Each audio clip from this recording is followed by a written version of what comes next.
Hey everybody, and welcome back to Farmboy's Garage. We're inside the shop today. Went yesterday, had to do a little road trip about an hour away to pick up something special for the shop. And of course, if you tell by the title of the video, you already know kind of what it is, but do you know if it's a 2-post or a 4-post? That is the question. And here it is on the trailer. So I think maybe you can tell by the way it's packaged what it is. It's a big long package right here. But this is a 4-post lift. And it's made by Wildfire Lifts. This is the XL version, so it's the extra long one. And of course we hadn't done anything but brought it in here with the tractor and parked it. One thing I'll have to say, it is a bit windy today. I hope the microphone ain't messed up, but when I built this shop, it didn't cross my mind how I was going to back a trailer into this building with muscadine plants right here in front. I wished I'd clocked this building 90 degrees and had it going this way, the doors. So the only way to get a trailer in the shop is with the tractor. There's just no room to turn with the truck. So I guess I'll have to keep a tractor on standby. That's an old 3000.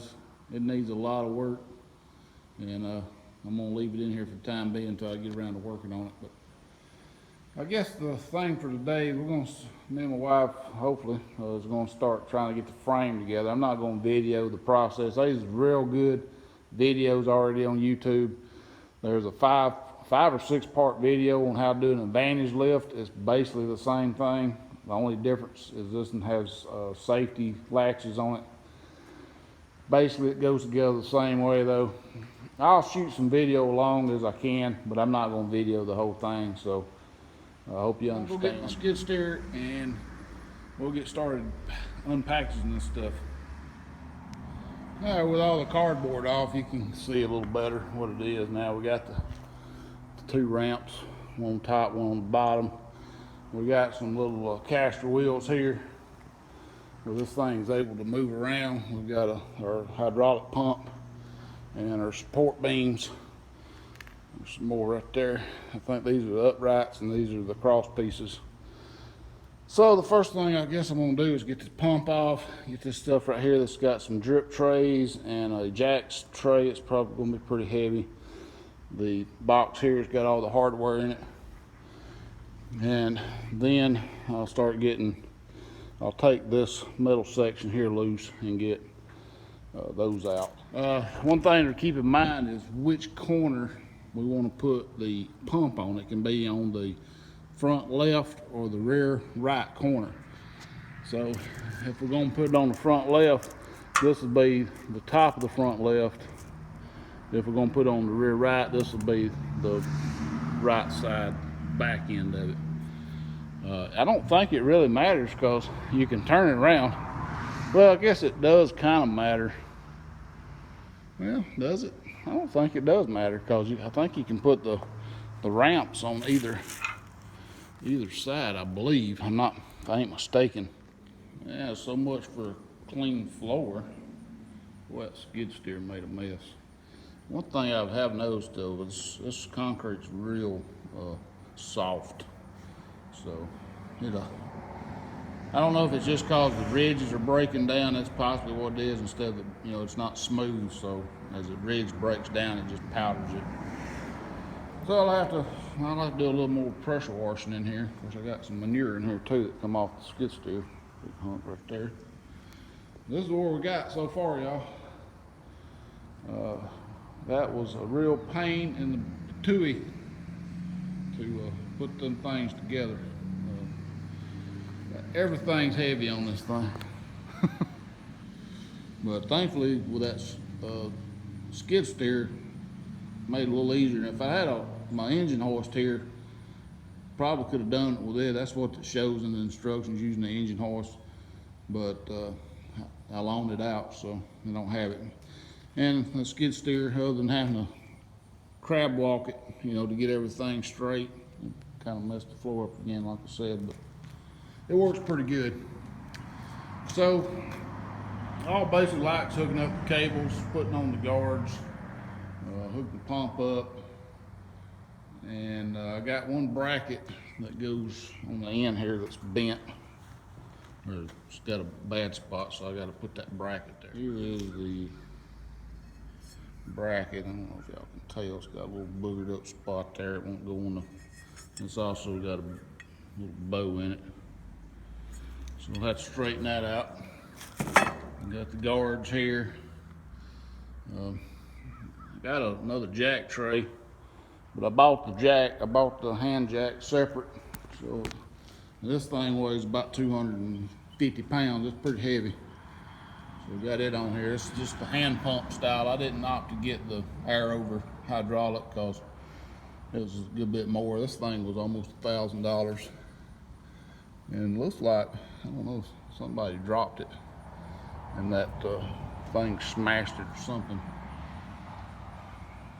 The crate that it was in pretty bad shape, and we didn't realize this thing's adjustable, so we had to pull it out to get it to sit in here, and we didn't really get it evened up, but I probably could come back and even it up.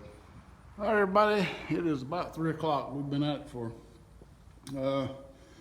about 5 hours, give or take an hour. I think I took off about an hour and went to town, but got it all filled up, got everything hooked up, got all the cables initially set. Now we'll have to come back and adjust them.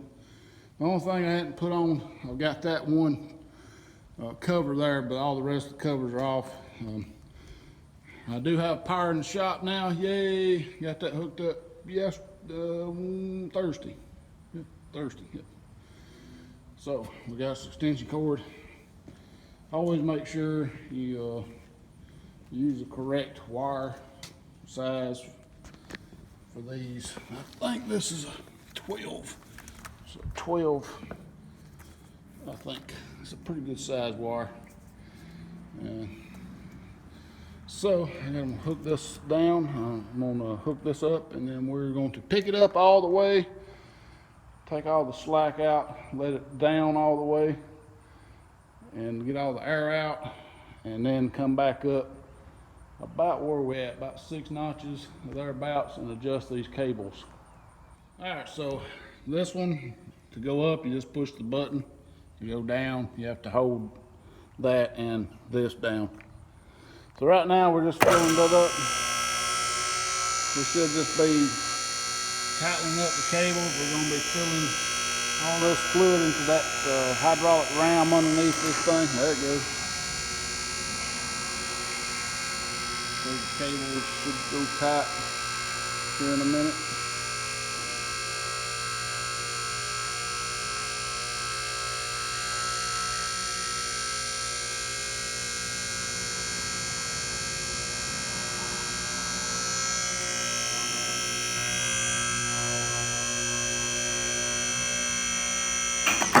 Ooh. There she goes. Up. You hear them notches hitting off.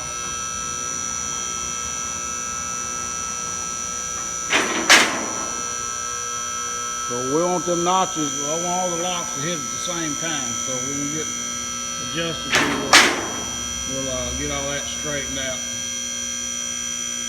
You see her fluid level is about half gone now.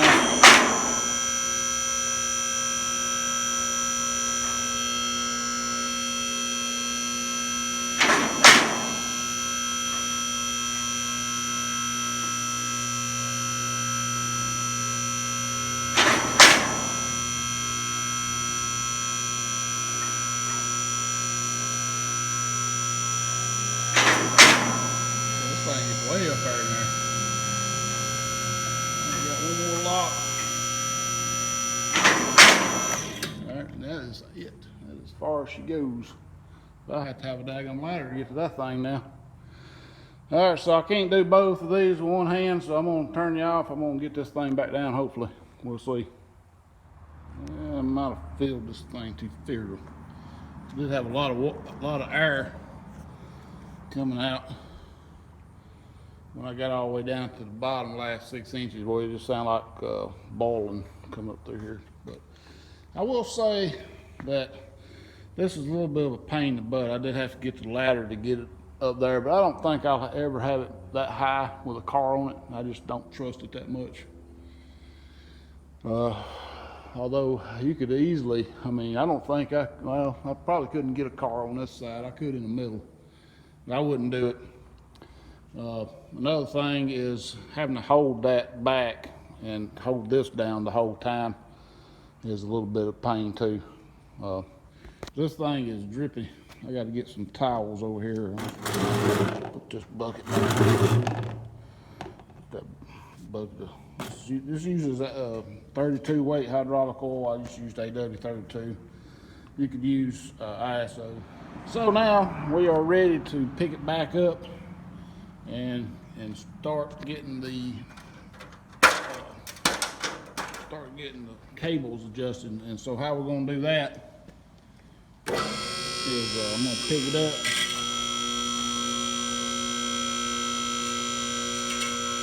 We're going to pick it up until we get almost lined up with one of these holes. We'll line up one corner, then we'll just move all the way. I like for it to be a little higher than that.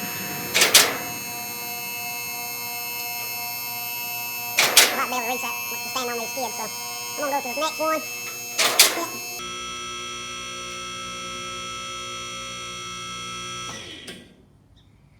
So you can see this is right at the top of that hole. This one is right at the top of that hole. So them two are pretty well even.